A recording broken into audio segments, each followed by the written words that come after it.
So today's question then. I'm afraid of violence and fighting, but would love to play rugby. What would you say is the best advice? So for once, I feel qualified to answer this question because I played rugby to a pretty decent level until I was 18, and I played it till I was 21. I'm only 22 now, but I've played it, my whole life to a decent level as well at some point. It's weird. I wouldn't say rugby is like boxing or, let's say, MMA, where I think that those two are genuinely violent. I mean, you're going in there to beat the other person up to win. Yeah. Rugby's got far more depth to it than that. It's a tactical game. It's a kicking game. It's a territory game. It's moving the ball into space. Creating gaps.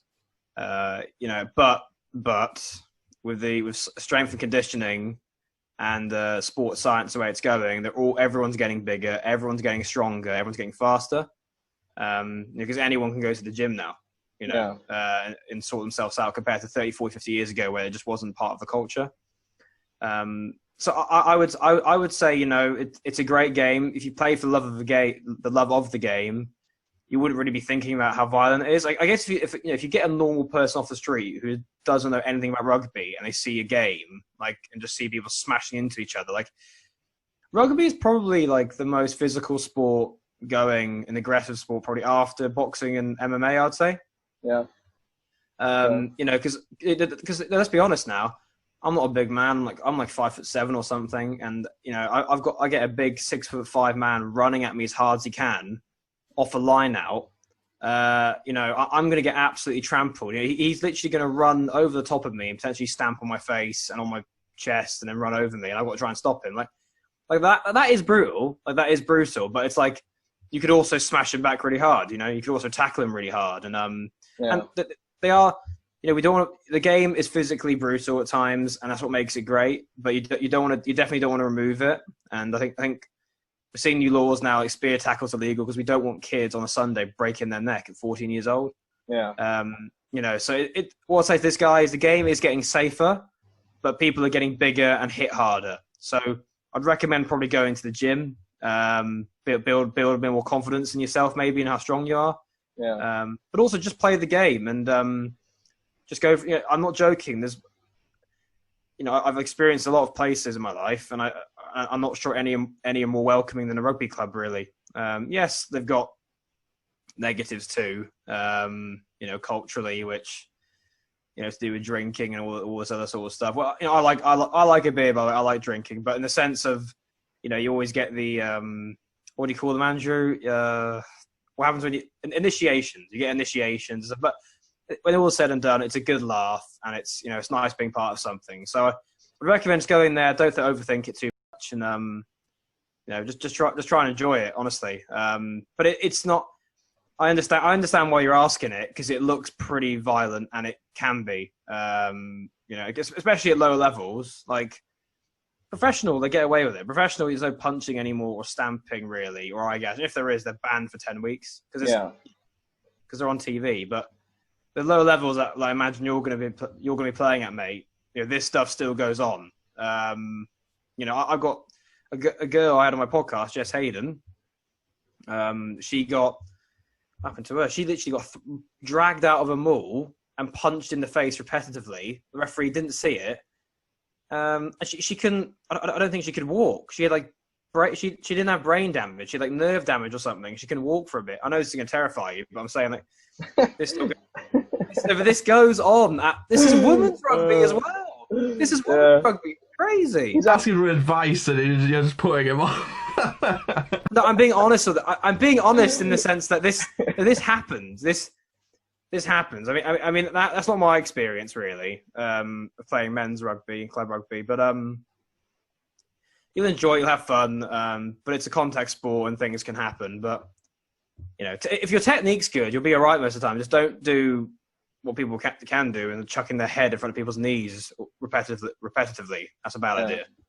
But yeah, just go for it, man. Have fun. If you don't like it, then quit. Yeah, I'd say you'd have to have a passion for it. You'd have to really want to do it. Otherwise, there's no point. I mean, if you're thinking oh yeah, that looks fun, I'll give it a go. There's not really any point putting the effort in if you're scrawny as hell going to the gym and stuff. If you're only going to go for a week, Yeah. is no point. Would you say? Yeah, definitely. It's a classic. Don't do it. Don't do it half-hearted. I've stopped playing now because I just wasn't fully committed as I was at one stage, and it just wasn't the same for me. So I would, and as you get older, there's other things you want to do with your weekends. But I would say go for it, man. And the state I was in, it was just I couldn't get enough of it. I absolutely loved it. It was all I thought about, really. Everything in my life, every decision was built around that. Playing it and stuff, and so definitely give it a go. And then you can just change. It's classic. Just try something out. See what happens. But what's the most dangerous position then? If somebody wants to start on rugby, what would you say is the easiest position to play as? See, I played wing and fullback. So I would say kids rugby isn't that dangerous, by the way, because everyone's small and there's no one's that strong. But I definitely felt the physicality as I got older, and as a wing, I played wing really, and rarely fullback as I got older. And obviously I wouldn't really get into much contact, because I was really, and if I did, it's only for a brief moment. I would say the front row, the scrum is really bad. It can't be good for your neck, your back. I know a guy played for Carmarthen Quins, which is it's a Principality League in Wales, semi-professional, sort of a feeder team for the Scarlets. It's probably a good way to describe him. He was a hooker. So I think hooker's the worst position because you're in the middle of the scrum, all probably 2 tons of weight from your team and their team are just crushing on your neck.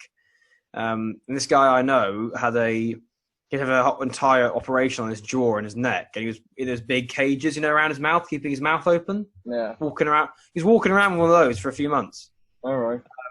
And he had to have those operations in his 30s because he's waking up every morning, couldn't turn his neck. So, or 40s, yeah. So I'd say hooker because I think that scrum is just, and it used to be like, crouch, touch, pause, engage. Yeah. That was terrible. Now it's crouch, touch. Crouch, bind, set, innit? Crouch.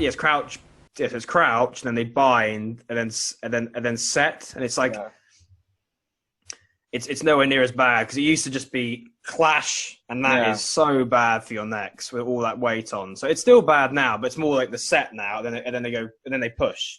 Yeah, still bad for you, but it's not as. I'd say hooker just because of that. Flyer, if you're a small flyer half, that's not fun either because you've got a flanker runs off a scrum and smashes you.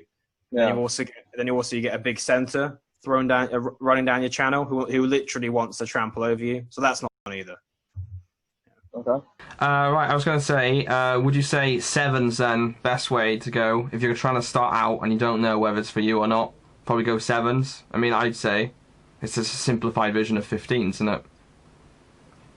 This is a good point. Maybe it could get you into it. But I would say sevens, everyone's sort of quick and nippy. So if you're quick and nippy, you probably want to be in 15s because you're actually more effective because they're not, lower level. Most of the forward pack aren't that mobile. Yeah. So I'd definitely recommend, sort of giving that a go. In this, it depends, man. I guess you could try both. You can try both out. But I feel I've always been a 15s man. I'm quite good at sevens because I was quite quick and nippy, but I never really enjoyed it that much. It just wasn't the game that I love really. Yeah. It's each to their own, probably. Then I'd say because it depends what you like, doesn't it?